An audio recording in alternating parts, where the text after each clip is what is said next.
প্রথমেই নজর রাখবো আজকে 40টি তাজা সংবাদের দিকে। শুরুতেই শিরোনাম। নন্দনের বিরাট স্ক্রিনে বিশ্বকাপ, থাকবেন খোদ মুখ্যমন্ত্রী, জেলায় জেলায় থাকছেন জায়ান্ট স্ক্রিন।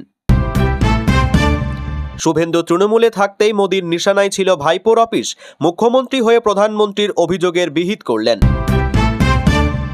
দলতেগিরা ফিরলে 24 ঘন্টার মধ্যে ইস্তফা দেব, 21শে জুলাইয়ের প্রাক্কালে চ্যালেঞ্জ অভিষেকের। লাফিয়ে কমবে বিদ্যুতের খরচ, রাজ্যের সরকারি স্কুলগুলি নিয়ে বিরাট পরিকল্পনা সরকারের। এসআইআর ট্রাইব্যুনালে আবেদনকারীরা অন্নপূর্ণা যোজনা পাবেন, সরকারি নিয়ম কি বলছে জানুন। আচমকা আরজিকর পরিদর্শনে স্বাস্থ্যমন্ত্রী, দালাল রাজ ও আয়াচক্র নিয়ে কড়া হুঁশিয়ারি। 21শে সমাবেশে বিশেষ ব্যাজ আসল তৃণমূলের, জমায়েতে এগিয়ে থাকতে কোন স্ট্র্যাটেজি সাজাচ্ছেন ঋতব্রতরা। অভিষেকের পর এবার মমতাকে হুঁশিয়ারি, 21শের প্রস্তুতিতে ফের বেসুরো করলেন। তৃণমূলের অ্যাকাউন্টে 164 কোটি টাকার হিসাবে গরমিল, ব্যাংকে চিঠি ইডির। শিল্পনগরী দুর্গাপুরে 1000 কোটি টাকার বিনিয়োগ আগ্রহ প্রকাশ 20টি বেসরকারি সংস্থার। 21শে জুলাইয়ের সভা নিয়ে জট, কড়া শর্তের গ্যাঁড়াকল কাটানোই লক্ষ্য, সটান লালবাজারে কুণালরা। পানিহাটির রাস্তায় নির্মল ঘোষের ছেলেকে ঘোরালো পুলিশ, সোল্লাসে উঠল চোর চোর স্লোগান। পৃথক দলে স্বীকৃতি পেল এনসিপিআই, সর্বদল বৈঠকে সুদীপ শতাব্দীদের ডাক শাসক পক্ষের। বেআইনি নির্মাণ নিয়ে লাইসেন্স বিল্ডিং সার্ভেয়ারদের জবাবতলব কলকাতা পুরসভার। বিশ্বভারতীতে ওয়াংচুকের সমর্থনে বিক্ষোভ এসএফআইয়ের, চীনের দালাল বলে চড়াও এবিভিপি। ডিএ মামলার সুপ্রিম শুনানির আগেই হাতে এলো 50,000 টাকা, ধন্যবাদ জানালেন মলয় মুখোপাধ্যায়। কৃষকদের আয় বাড়াতে বড় পদক্ষেপ, বীজ উৎপাদন ও ফুড পার্কে জোর দিলীপের। ঠিকাদারের টাকা মেটাতে তোলাবাজির অভিযোগ, গ্রেপ্তার চন্দননগর পুরসভার চিফ ইঞ্জিনিয়ার। ধর্মতলার গণ্ডি পেরিয়ে 21শের মঞ্চ এবার দিল্লিতে, মেগা পরিকল্পনা সুদীপদের। প্ল্যান পাস না করেই 5 তলা নির্মাণ, এবার অভিষেকের অফিসে বুলডোজার অ্যাকশন। নির্দেশিকা অমান্য করলে কড়া শাস্তি, বায়োমেট্রিক উপস্থিতি বাধ্যতামূলক করল পর্ষদ। ঠিকাদারদের টাকা মেটাতে তোলাবাজির অভিযোগ, গ্রেপ্তার চন্দননগর পুরসভার চিফ ইঞ্জিনিয়ার। এবার ডিভিসির বেদখল আবাসনে বুলডোজার, উচ্ছেদ 110টি পরিবার। নদীতে হরপাবান, আলিপুরদুয়ারে ভাসল অস্থায়ী সেতু, রাজ্য সড়কের উপর দিয়ে বইছে জল। 40 ঘন্টা পর হাওড়ার রামকৃষ্ণপুর ঘাট থেকে খোঁজ মিলল দময়ন্তীর, ও সুস্থ আছে পোস্ট প্রশিক্ষকের। রেয়ার আর্থ ভান্ডার পুরুলিয়ায়, খনিজ প্রকল্পকে ঘিরে বড় কর্মসংস্থানের সম্ভাবনা। পালাবদলের পর ফের কলকাতায় মেসি, বিশ্বকাপ ফাইনালের আগেই ইঙ্গিতপূর্ণ পোষ শতদ্রুর। কলকাতায় আপাতত বাড়বে অস্বস্তি, উত্তরবঙ্গে দুর্যোগের লাল সতর্কতা, সম্ভাবনা ভূমিধসের। লোকসভার আসন বৃদ্ধির বিলে সাই দেবে না ডিএমকে, স্ট্যালিনের সঙ্গে বোঝাপড়া মুখ্যমন্ত্রী বিজয়ের। লোকভবন রাজ্যপালের নাম করে প্রভাবশালীদের ভুয়ো ফোন, তদন্তে নামল কলকাতা পুলিশের সাইবার সেল। মহাকাশে পাড়ি দিল দেশের প্রথম অরবিটাল রকেট বিক্রম-1। এত ব্যস্ততার মধ্যেও মনে রেখেছেন, নিরাপত্তা ফিরতেই মুখ্যমন্ত্রীকে শুভকামনা জানালেন মীরা ভট্টাচার্য। আসল তৃণমূল কারা, মিডিয়া কনফারেন্সে প্রশ্ন উঠতেই জনপ্রতিনিধিত্ব আইন দেখালেন মুখ্য নির্বাচন কমিশনার। অনশনে অটল, চিকিৎসা নিতেও অস্বীকার, দিল্লি হাসপাতালে জানালো সোনমের অবস্থা গুরুতর। আপনাদের সঙ্গে ব্যবসা করব, কথায় ছলে 2.25 লাখ টাকার চুনি পান্না হাতিয়ে উধাও বান্টি বাবলি। মৎস্যজীবীদের নিরাপত্তায় অত্যাধুনিক উপগ্রহ প্রযুক্তি উদ্যোগী মৎস্য দপ্তর। হাওড়ায় 60 ঘন্টার মেগা ব্লক বাতিল, বহু লোকাল এক্সপ্রেস চলাচলেও বড় প্রভাব। শক্তিশালী কম্পনে কাঁপল মেক্সিকোর মাটি, জারি সুনামি সতর্কতা। চুরির আইফোনে ফেসলক খুলে লুট 1.5 লক্ষ, চাঞ্চল্য আসানসোলে। জলের নিচেও আর নেই রেহাই, শত্রুপক্ষের সাবমেরিন শিকারে ভারতীয় নৌবাহিনী পেল সিহক হেলিকপ্টার। প্রিয় দর্শক, এবার আসছি বিস্তারিত খবরে। আর্জেন্টিনা স্পেনের দ্বৈরথ এবার ড্রয়িং রুম ছড়িয়ে আছড়ে পড়ছে একেবারে সিনেমার স্ক্রিনে। এই প্রথমবার নন্দনের বিরাট স্ক্রিনে বিশ্বকাপ ফাইনাল দেখার বিরল সুযোগ করে দিচ্ছে রাজ্য সরকার। আর খেলা দেখার সঙ্গী যদি হন স্বয়ং মুখ্যমন্ত্রী, তবে সূত্রের খবর আমজনতার এই বিশ্বকাপ দর্শনের উদ্বোধনে থাকার কথা শুভেন্দু অধিকারীর। সঙ্গে থাকবেন একগুচ্ছ খেলাপ্রিয় মন্ত্রীরাও। অনেক আমলাই ফুটবল নিয়ে যথেষ্ট উৎসাহিত, তাদের মধ্যে অনেকেই হাজির হবেন। শুধু কলকাতা নয়, জেলায় জেলায় ক্রীড়াপ্রেমীদের জন্য গুরুত্বপূর্ণ স্থানে জায়ান্ট স্ক্রিনে লাইভ স্ট্রিমিংয়ের ব্যবস্থা করা হচ্ছে। নবান্ন সূত্রে খবর, দিন কয়েক আগে থেকেই এই নিয়ে মাঠে নেমে পড়েছেন বেশ কয়েকজন শীর্ষকর্তা। মুখ্যমন্ত্রী শুভেন্দু অধিকারীর নির্দেশ মতো কিভাবে পুরো পরিকল্পনা সাজিয়ে ফেলা যায় তার ব্লু প্রিন্ট প্রায় চূড়ান্ত। দফায় দফায় টেকনিক্যাল বিষয় দেখে নেওয়ার কাজও সেরে ফেলেছেন সরকারি ইঞ্জিনিয়াররা। বাকি ব্যবস্থাপনাও চলছে জোর কদমে। শুক্রবারও এই নিয়ে এক দফা নিজেদের মধ্যে বৈঠক সেরে নিয়েছেন তাঁরা। আগে এ রাজ্যে এভাবে খেলা দেখানোর কোনো ব্যবস্থা হয়নি। তবে বহু বছর আগে নন্দন রবীন্দ্র সদন জুড়ে চলচ্চিত্র উৎসবের সময় রাতভর একবার সিনেমা দেখানোর ব্যবস্থা করা হয়েছিল বলে অনেকের স্মৃতিতে রয়েছে। কিন্তু তা বলে ফুটবল বিশ্বকাপ অতীতের কোনো নজরই যে নেই তা স্পষ্ট জানাচ্ছেন তারা। মূল পরিকল্পনার দায়িত্বে থাকছে ক্রীড়া দপ্তর। অন্যান্য দপ্তরগুলির সঙ্গে কথা বলে পরিকল্পনা করে নেওয়া হচ্ছে। জেলায় ক্রীড়াপ্রেমীরা যাতে রাত জেগে একসঙ্গে খেলা দেখতে পারেন তার জন্য জেলায় জেলায় থাকছে জায়ান্ট স্ক্রিনের ব্যবস্থা। নবান্ন সূত্রে খবর, ইতিমধ্যে রাজ্যের ক্রীড়া ও যুব কল্যাণ দপ্তরের পক্ষ থেকে জেলা শাসকদের কাছে নির্দেশ পৌঁছে গিয়েছে ব্যবস্থা করার। এর জন্য প্রতিটি জেলা প্রশাসনকে 1 লক্ষ টাকা করে দেওয়া হবে বলে বিজ্ঞপ্তি দিয়ে জানিয়েছেন দপ্তরের সচিব রাজেশ পাণ্ডে। পরিকল্পনা এমনভাবে নেওয়া হচ্ছে যে বিশ্বকাপ ফাইনালের মাঠে হাজির হতে না পারার আক্ষেপ এক লহমায় মুছে যাবে। স্টেডিয়ামের গর্জনের সঙ্গে গলা মিলিয়ে সোল্লাসে চিৎকার করে ওঠা যাবে উত্তেজনার পরতে পরতে। সিনেমার স্ক্রিন হয়ে যাবে নিউ জার্সির মেট লাইফ স্টেডিয়াম। এমনটা এই শহর আগে নিজের প্রিয় দলের সমর্থনে গলা ফাটানো থেকে সেলিব্রেশন বাদ যাবে না কোনো কিছুই। সেই মতোই রবীন্দ্র সদন নন্দন একাডেমি চত্বরে সাজিয়ে তোলা হচ্ছে। থাকবে 2 দলের জাতীয় পতাকা, জার্সি থেকে মুখে রং লাগিয়ে উৎসবের মুড তৈরির ব্যবস্থাও। রাতের নিরাপত্তার দিকটিও খতিয়ে দেখে যাবতীয় প্রস্তুতি নেওয়ার নির্দেশ দিয়েছে পুলিশের কাছে। যে দলই বিশ্বকাপ ফাইনাল জিতুক, সেলিব্রেশনে কোনো কমতি থাকবে না। কলকাতার ফুটবল প্রেমের ইতিহাসে এমন রাত স্মরণীয় হয়ে থাকবে বলেই মনে করছে ক্রীড়া মহল। ফাইনালের রাতে বেশ কয়েকজন খেলোয়াড়ও উপস্থিত থাকতে পারেন নন্দনে। একই সঙ্গে আমন্ত্রণ জানানো হবে বেশ কয়েকজন সেলিব্রিটিকেও, তাঁরাও কেউ কেউ থাকতে পারেন। এত কিছুর মাঝেও আমলা মহলে একটা প্রশ্ন, মুখ্যমন্ত্রী কি আর্জেন্টিনার সমর্থক নাকি স্পেনের? পাল্লা ভারী কোন দিকে, নীল সাদা নাকি লাল হলুদ? প্রশাসনের অভিজ্ঞরা বলছেন সেটা বোঝা যাবে খেলা শুরু হলে। ব্যবধান 7 বছর 2 মাসের। এর মধ্যেই প্রধানমন্ত্রী নরেন্দ্র মোদীর তোলা অভিযোগের বিহিত করতে চাইলেন মুখ্যমন্ত্রী শুভেন্দু অধিকারী। বারুইপুর আমতলা রাজ্য সড়কের উপর অভিষেকের প্রকাণ্ড সাংসদ কার্যালয়ের একাংশ বেআইনি নির্মাণের অভিযোগে বুলডোজার দিয়ে গুঁড়িয়ে দিয়েছে শুভেন্দুর প্রশাসন। আর সেই সূত্রেই ফিরে আসছে 7 বছর আগে প্রধানমন্ত্রী মোদীর তোলা অভিযোগের প্রসঙ্গ। 2019 সালে মে মাসের মাঝামাঝি সময় লোকসভা ভোটের প্রচারে ডায়মন্ড হারবারে গিয়েছিলেন মোদী। একটি সভা থেকে প্রধানমন্ত্রী অভিযোগ করেছিলেন রাস্তা অবৈধভাবে দখল করে অভিষেকের দপ্তর বানানো হয়েছে। মোদীর বক্তব্য ছিল, দিদি আপনার দল তোলাবাজি করে এত টাকা কামিয়েছে, তাহলে ভাইপোর অফিস বানানোর জন্য সামান্য নিয়মটুকু মানতে পারলেন না, সেটাও রাস্তা দখল করে বানাতে হলো। এই অভিযোগ যখন মোদী তুলেছিলেন তখন শুভেন্দু তৃণমূলের গুরুত্বপূর্ণ নেতা। রাজ্যের একাধিক দপ্তরের মন্ত্রীর পাশাপাশি রাজ্যের হাফ ডজন জেলার সাংগঠনিক পর্যবেক্ষক। বহমান রাজনীতিতে 7 বছর কম সময় নয়। এর মধ্যে আদি গঙ্গা দিয়ে অনেক জল বয়ে গিয়েছে। তৃণমূল ছেড়ে বিজেপিতে গিয়ে 5 বছর বিরোধী দলনেতার দায়িত্ব সামলে শুভেন্দু এখন মোদীর দলেরই মুখ্যমন্ত্রী। দেখা গেল সেই প্রশাসক শুভেন্দুই 7 বছর আগে তোলা প্রধানমন্ত্রীর অভিযোগের বিহিত করলেন। প্রধানমন্ত্রীর ওই বক্তব্যের পরে অভিষেক তাকে আইনি নোটিশ পাঠিয়েছিলেন। কিন্তু এই ধরনের নোটিশ রাজনীতিতে ঔপচারিক ধারণা নির্মাণের জন্য করা হয়ে থাকে। তবে গতকাল বুলডোজার চলার পরে কালীঘাটে সংবাদ মাধ্যমের মুখোমুখি হয়ে অভিষেক দাবি করেছেন তার সাংসদ কার্যালয়ের বৈধ সমস্ত কাগজপত্র রয়েছে। এ নিয়ে তিনি আদালতের দ্বারস্থ হবেন। বস্তুত গত 7 বছরে প্রধানমন্ত্রীর বলা কথা টেনে বারংবার অভিষেককে আক্রমণাত্মক বক্তৃতা করতে শোনা গিয়েছে। গত বিধানসভা ভোটের আগেও সাতগাছিয়া বিষ্ণুপুরে প্রচারে গিয়ে অভিষেক বলেছিলেন, প্রধানমন্ত্রী এসে আমতলায় আমাদের অফিসে তালা লাগানোর কথা বলেছিলেন। আজকে ডায়মন্ড হারবার বিজেপির ঝান্ডা ধরার লোক নেই, কিন্তু ওই অফিসে তৃণমূলের পতাকাটা পতপত করে উঠছে।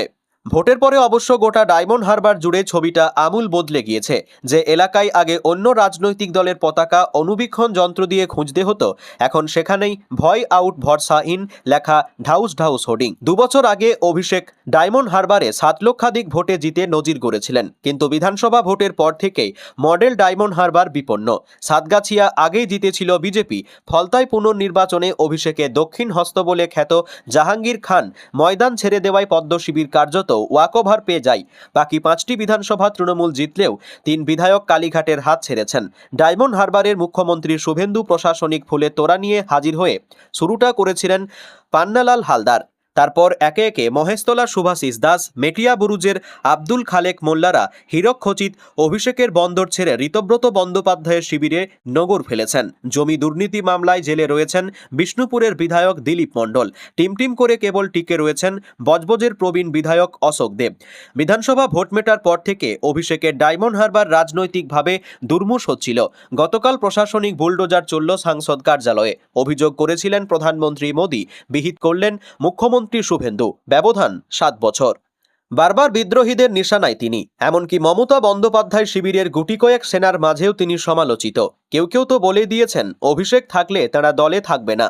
এই পরিস্থিতিতে তৃণমূলের বিদ্রোহী শিবিরকে বড়সড় চ্যালেঞ্জ করলেন কালীঘাট শিবিরের তৃণমূলের সর্বভারতীয় সাধারণ সম্পাদক অভিষেক বন্দ্যোপাধ্যায়।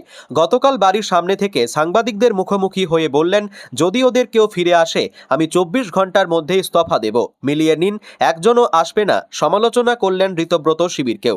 26-এর ভোটে তৃণমূল কংগ্রেসের ভরাডুবির পর থেকে লাগাতার অভিষেক বন্দ্যোপাধ্যায়কে নিশানা করেছেন দলের নেতারা। অনেকের অভিযোগ, আইপ্যাকের কথা শুনে বেশ কয়েকটি আসন বিক্রি করেছেন অভিষেক।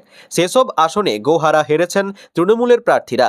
তার উপর আরও সমালোচনা, দলের হারের পর কর্মীদের উপর রাজনৈতিক হামলার অভিযোগ পেয়েও নিষ্ক্রিয় দলের সর্বভারতীয় সাধারণ সম্পাদক। মমতার ভাইপো স্নেহ মেনে নিতে না পেরে তৃণমূল নেত্রীর সঙ্গ ত্যাগ করেছেন অনেকে। সাংসদদের একটা এনসিপিআইতে যোগ দিয়েছেন। অন্যদিকে পরিষদীয় দলের বড় অংশ ভেঙে ঋতব্রত শিবিরে। সকলের মুখে অভিষেকেরই সমালোচনা। এই পরিস্থিতিতে গতকাল আমতলায় তার পার্টি অফিসে বুলডোজার চলার পর প্রকাশ্যে এলেন অভিষেক বন্দ্যোপাধ্যায়। কালীঘাটের বাড়ির সামনে থেকে সাংবাদিকদের মুখোমুখি হয়ে এ নিয়ে বিজেপিকে চ্যালেঞ্জ করলেন। বললেন, পার্টি অফিস মন্দিরের মতো, এই জায়গা কিনে পার্টি অফিস হয়েছে, সমস্ত নথিপত্র আছে, সব আগে হাইকোর্টে জমা দেব, আগামী দিনে সুপ্রিম কোর্টে যাব, এটা নিয়ে শেষ দেখে ছাড়ব। একই সঙ্গে মমতাকে ছেড়ে যাওয়া জনপ্রতিনিধিদের উদ্দেশ্যে বলেন, যদি ওদের কেউ ফিরে আসে আমি 24 ঘন্টার মধ্যে ইস্তফা দেব, মিলিয়ে নিন, একজনও আসবে না। এতদিনে ওদের সবার জনতার কথা মনে পড়ল। এই ফলাফলের জন্য দলকে দায়ী করছেন, তার কারণ কি? এদিন অবশ্য কল্যাণ বন্দ্যোপাধ্যায় দলত্যাগীদের নিয়ে মমতা বন্দ্যোপাধ্যায়কে সরাসরি বার্তা দিয়েছেন। তার কথাই, ওদের একজনকেও ফেরানো হলে আমি দল ছাড়ব।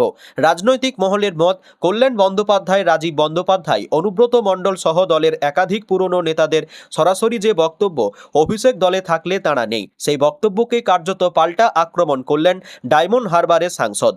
বাংলা সরকারি স্কুলগুলিতে বিদ্যুতের ব্যবহার নিয়ে বড় পরিকল্পনা করেছে রাজ্য সরকার। রাজ্যের বিদ্যালয়গুলিতে বিদ্যুতের খরচ কমানো, সবুজ শক্তির ব্যবহার বাড়ানো এবং নবায়নযোগ্য শক্তির প্রসার ঘটানোর লক্ষ্যে রাজ্যের প্রায় 81,000 সরকারি স্কুলে সৌরশক্তি ব্যবহারের পরিকল্পনা করা হয়েছে। এবার এমনটাই জানালেন রাজ্যের স্কুল শিক্ষা মন্ত্রী দীপক বর্মন। কলকাতার একটি হোটেলে ইনোভেল এনার্জি প্রাইভেট লিমিটেড এবং অ্যাসোমচেমের উদ্যোগে energy meet 2026 and excellence awards আয়োজিত হয়।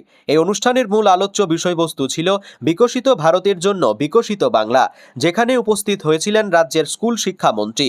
এই অনুষ্ঠানে তিনি বলেন, রাজ্যের স্কুলগুলিতে বিদ্যুতের খরচ কমানো, সবুজ শক্তির ব্যবহার বাড়ানো এবং নবায়নযোগ্য শক্তির প্রসার ঘটানোর দরকার আছে।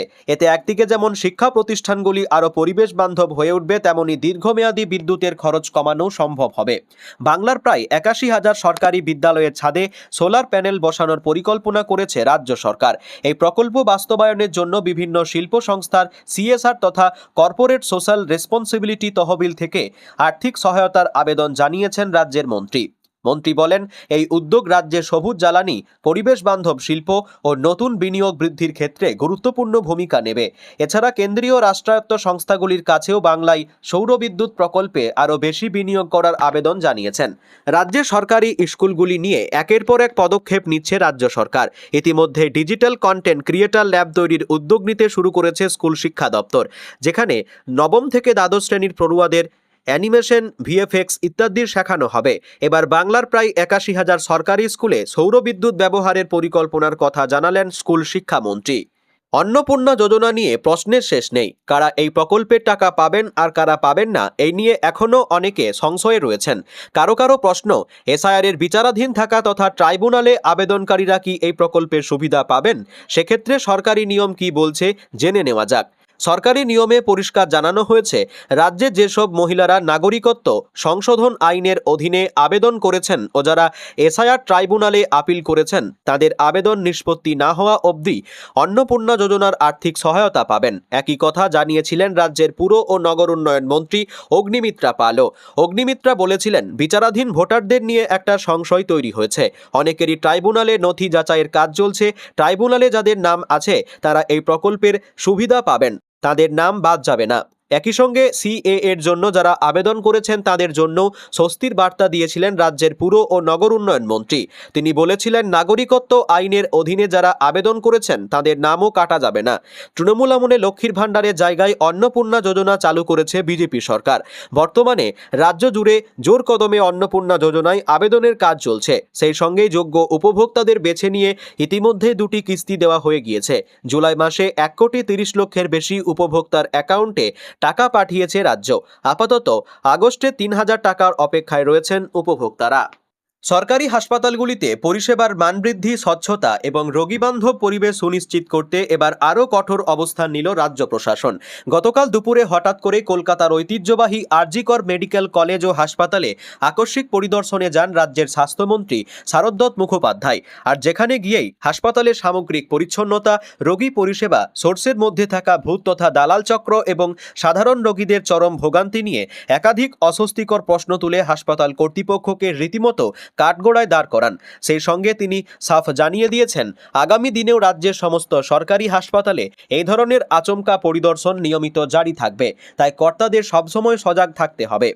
গতকাল দুপুর ঠিক 12:30 নাগাদ কোনো পূর্ব ঘোষণা ছাড়াই আচমকা আরজিকর হাসপাতালে এসে পৌঁছন স্বাস্থ্যমন্ত্রী শারদত্ত মুখোপাধ্যায়। গাড়ি থেকে নেমেই তিনি সোজা চলে যান হাসপাতালের জরুরি বিভাগে। এরপর একে একে শিশু বিভাগ, মহিলা বিভাগ সহ হাসপাতালের একাধিক সংবেদনশীল ওয়ার্ড তিনি নিজের চোখে সরজমিনে ঘুরে দেখেন। শুধুমাত্র চিকিৎসার পরিকাঠামোই নয়, হাসপাতালের বিভিন্ন অংশে সামগ্রিক পরিবেশ এবং চিকিৎসক ও স্বাস্থ্যকর্মীদের উপস্থিতির হারও খতিয়ে দেখেন তিনি। এরপর তিনি কথা বলেন ডিউটিতে থাকা চিকিৎসক, নার্স ও স্বাস্থ্যকর্মীদের সঙ্গে।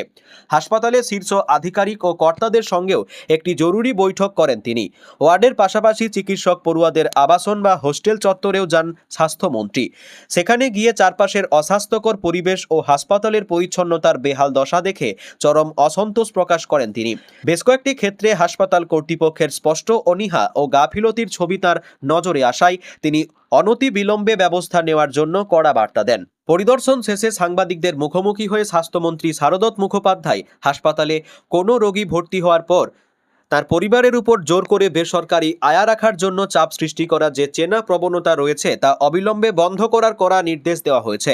এছাড়াও চিকিৎসা বা অন্যান্য পরিষেবার নামে কোনো দালাল যদি সাধারণ মানুষের কাছে টাকা দাবি করে, তবে ভয় না পেয়ে সঙ্গে সঙ্গে হাসপাতালের চিকিৎসা অধিকর্তা, অধ্যক্ষ এবং সংশ্লিষ্ট কর্তৃপক্ষকে জানাতে হবে। অন্যদিকে ওষুধ না পাওয়া বা চিকিৎসা সংক্রান্ত যে কোনো ধরনের বড় হেনস্থার শিকার হলে সাধারণ মানুষকে সচেতন থাকার পাশাপাশি প্রয়োজনে খোদ স্বাস্থ্যমন্ত্রীকে সরাসরি ফোন করে অভিযোগ জানানোর আহ্বান জানিয়েছেন তিনি। স্বাস্থ্য দপ্তর সূত্রে স্পষ্ট, সরকারি স্বাস্থ্য পরিষেবার আমূল ভোলবদল করতে মন্ত্রীদের এই আকস্মিক পরিদর্শন এখন একটি ধারাবাহিক উদ্যোগের অংশ। সম্প্রতি বারাসত মেডিকেল কলেজ হাসপাতালে আকস্মিক পরিদর্শনে গিয়েছিলেন স্বাস্থ্যমন্ত্রী। সেখানে পরিদর্শনের সময় হাসপাতালের বারান্দায় একটি বিড়াল ঘুরে বেড়াতে দেখা যায়, যা নিয়ে হাসপাতালের পরিচ্ছন্নতা নিয়ে বড়সড় প্রশ্ন ওঠে। এ ঘটনার পর কর্তব্যে গাফিলতির জেরে হাসপাতালের 12 জন কর্মীকে কারণ দর্শানোর নোটিশ দেওয়ার সিদ্ধান্ত নেয় কর্তৃপক্ষ। মাত্র দুদিন আগেই কল্যাণী জওহরলাল নেহেরু হাসপাতালে আচমকা পরিদর্শনে গিয়েছিলেন স্বাস্থ্য প্রতিমন্ত্রী সুমনা সরকার।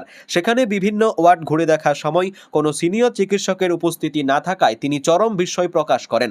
পাশাপাশি হাসপাতালের আনাচে কানাচে ছড়িয়ে থাকা নোংরা আবর্জনা নিয়ে তীব্র অসন্তোষ প্রকাশ করেছিলেন প্রতিমন্ত্রী। আরজিকরের এই পরিদর্শনের পর প্রশাসনিক মহল মনে করছে, সরকারি হাসপাতালে শৃঙ্খলা ও পরিষেবা বজায় রাখতে রাজ্য সরকার যে কোনো স্তরের গাফিলতিকে আর রেয়াত করতে রাজি নয়। 21শে জুলাই নিয়ে তৃণমূল কংগ্রেসের দুই শিবিরের প্রস্তুতি তুঙ্গে। এবার তৃণমূল বিধায়ক জেলার নেতাদের পর 21শে জুলাই গান্ধী মূর্তিতে যোগ দিতে আসা কর্মীদের নিরাপত্তা দিতে বিশেষ ব্যাচ দিচ্ছে ঋতব্রত শিবির। ইতিমধ্যে সমাবেশ সফল করতে দফায় দফায় চলছে বৈঠক। ফিরহাদ অরূপ সন্দীপনদের নেতৃত্বে একাধিক বৈঠকে সাজানো হচ্ছে আসল তৃণমূলের রণকৌশল। আসল তৃণমূলের বৈঠকে স্থির হয়েছে জেলার পাশাপাশি কলকাতার বিভিন্ন ওয়ার্ড থেকে কর্মীরা যখন গান্ধী মূর্তির কর্মসূচিতে আসবে তখন রাস্তায় পুলিশ বা অন্য কেউ যাতে কোনো রকম হেনস্থা না করতে পারে সেই লক্ষ্যে এই বিশেষ পরিচয়পত্র বা ব্যাচ দিচ্ছে আসল তৃণমূল।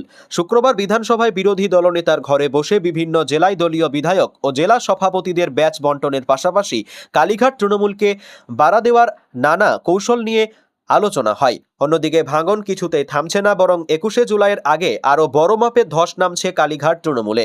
এদিকে প্রকাশ্যে না আনলেও 21শে জুলাই যে দুপক্ষেই শক্তি প্রদর্শনের লড়াই সে সম্পর্কে কৌশল সাজাচ্ছে দুই শিবিরই। কলকাতা হাইকোর্টের নির্দেশ মমতা বিড়লা প্ল্যানেটোরিয়ামের সামনে 21শে সমাবেশের অনুমতি পেয়েছে মমতার শিবির। আদালতের নির্দেশে 2500-এর বেশি জমায়েত করা যাবে না সেখানে। তবে গান্ধী মূর্তির পাদদেশে ঋতব্রতদের সভায় তেমন কোনো বিধিনিষেধ নেই। সূত্রের খবর, সোশ্যাল জমায়েতে জোর দিচ্ছে কালীঘাট শিবির। নব তৃণমূলের লক্ষ্য ভিড়। ইতিমধ্যেই ওয়াকিং কমিটির সহ সব বিধায়কদের ও জেলা নেতাদের নিয়ে দফায় দফায় বৈঠক সারছেন ঋতব্রত বন্দ্যোপাধ্যায়, সন্দীপন সাহা, অরূপ রায়, ফিরহাদ হাকিম, চন্দ্রিমা ভট্টাচার্যরা। সেখানেই ব্যাচবিলির সিদ্ধান্ত নেওয়া হয়েছে। সূত্রের খবর, এর ফলে একদিকে সহজেই বোঝা যাবে তেমনি সভাস্থলে যেতে কেউ না আটকায়, অন্যদিকে কালীঘাট শিবির প্রতীক নিয়েই সভায় পৌঁছানোর বার্তা দেন। ভোটে ভরাডুবির পর তৃণমূল কংগ্রেসের সাংগঠনিক খনন লচেটাই বদলে গিয়েছে। দুভাগে ভাগ হয়ে গিয়েছে জোড়াফুল শিবির। সুপ্রিমো হিসেবে মমতাকে অতীত করে নিজেদের আসল তৃণমূল হিসেবে দাবি করেছে ঋতব্রতরা। সে শিবিরে বর্তমানে বিধায়কের সংখ্যা প্রায় 70 ছুঁই। তৃণমূলের দুই শিবিরেই বর্তমানে 21শের সমাবেশের দৈরথ প্রস্তুতিও তুঙ্গে। এই আবহেই এবার ঋতব্রত শিবিরের বিরুদ্ধে ক্ষোভ উগরে মমতা বন্দ্যোপাধ্যায়কে হুঁশিয়ারি দিলেন কল্যাণ বন্দ্যোপাধ্যায়। বাঁকুড়ায় 21শে সমাবেশের প্রস্তুতি বৈঠক থেকে কল্যাণের স্পষ্ট বার্তা, যদি এদের কাউকে আবার দলে নেন আমি আর থাকবো না। ভোটে কোমর ভাঙার পর থেকে একে একে তৃণমূল সুপ্রিমোর হাত ছেড়েছেন দলের বিধায়ক, সাংসদ। ছায়াসঙ্গী হিসেবে যে নেতারা মমতার আগে পিছে থাকতেন সর্বদা, তারা বর্তমানে নাম লিখিয়েছেন ভালো তৃণমূলে। দিদির প্রিয় কেষ্ট থেকে ভরসা চন্দ্রিমা, ববি, সকলেই বর্তমানে সেই শিবিরে। অন্যদিকে ভোটে হারের পর লোকসভাতেও ধস নেমেছে ঘাসফুল শিবিরে। তৃণমূল ছেড়ে 20 সাংসদ বর্তমানে বিজেপির সমর্থিত দল এনসিপিআইতে যোগ দিয়েছেন। তাদের বেইমান আখ্যা দিয়ে এবার মমতাকে আলটিমেটাম দিলেন কল্যাণ। মমতাকে হুঁশিয়ারি দিয়ে কল্যাণ বলেন, যদি এদের কাউকে ফিরিয়ে নেন তাহলে আমি দল ছেড়ে চলে যাব। আমি পাবলিকলি বলবো এই লোকগুলোকে নিয়েছেন বলেই আমি দল ছাড়লাম। শনিবার বাঁকুড়ায় কালীঘাট তৃণমূলের 21শের প্রস্তুতি সভায় সাংসদ মহুয়া মৈত্রকে সঙ্গে নিয়ে কর্মীদের উদ্দেশ্যে রক্তগরম বার্তা দিতে শোনা যায় কল্যাণকে।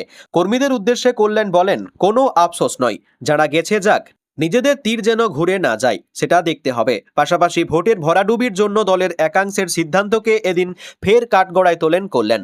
এর আগে ভোটে হারের পর অভিষেক বন্দ্যোপাধ্যায়ের বিরুদ্ধে ক্ষোভ উগরে দিয়ে কল্যাণ বলেছিলেন, আইপ্যাকের সিদ্ধান্তেই ভোটে পর্যদস্ত হয়েছে তৃণমূল। সংগঠনকে মান্যতা দিলে এই অবস্থা হতো না। প্রার্থী বাছাইতে ভোটকৌশলী সংস্থা আইপ্যাকের সিদ্ধান্তেই দল সর্বশান্ত হয়েছে বলেই দাবি করেছিলেন কল্যাণ। আরও বিপাকে তৃণমূল। অ্যাকাউন্টে থাকা 164 কোটি টাকার হিসাব যে ব্যাংকে চিঠি দিল ইডি। ইতিমধ্যে একদা শাসক শিবিরের 7টির মধ্যে 3টি অ্যাকাউন্ট ফ্রিজ করেছে কেন্দ্রীয় তদন্তকারী সংস্থা। এরপর তৃণমূল কংগ্রেসের যে মূল ব্যাংক অ্যাকাউন্ট রয়েছে সেখানে নজর ইডির। জানা গিয়েছে তদন্তকারীর আধিকারিকরা 164 কোটি টাকার হিসাব মেলাতে পারছেন না। ইতিমধ্যেই বিমান পরিষেবা সংস্থাতেও তল্লাশি করা হয়, সেখানেও কোটি কোটি টাকার লেনদেন হয়েছে।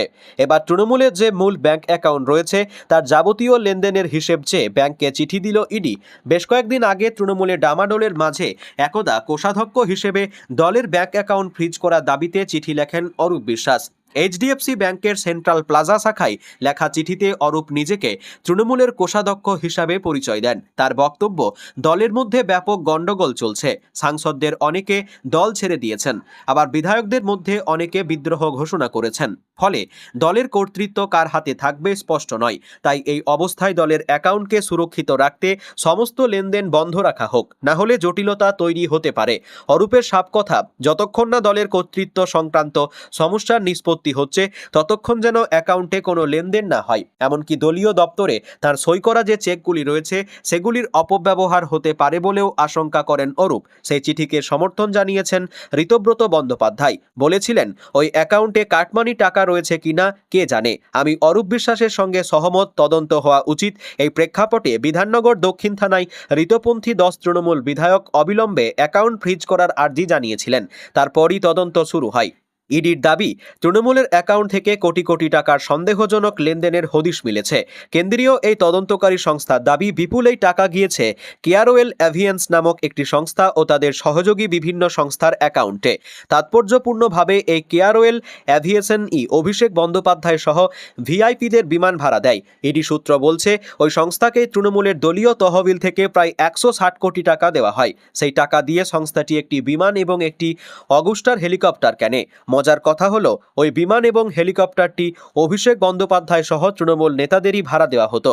অর্থাৎ তৃণমূলের টাকায় কেনা হেলিকপ্টার আবার তৃণমূলকে ভাড়া দিত কেয়ারওয়েল অ্যাভিয়েশন। স্বাভাবিকভাবেই প্রশ্ন উঠছে, ওই সংস্থার মাধ্যমে কি তৃণমূলের নিজস্ব তহবিলের টাকা নয়ছয় হয়েছে? শুধু তাই নয়, পুরো বিষয়টির মধ্যে বড়সড় কেলেঙ্কারি রয়েছে বলেও অনুমান কেন্দ্রীয় তদন্তকারীদের। তাই এবার তৃণমূলের যে মূল ব্যাংক অ্যাকাউন্ট রয়েছে তা যাবতীয় লেনদেনের হিসেব চেয়ে ব্যাংকে চিঠি দিল ইডি।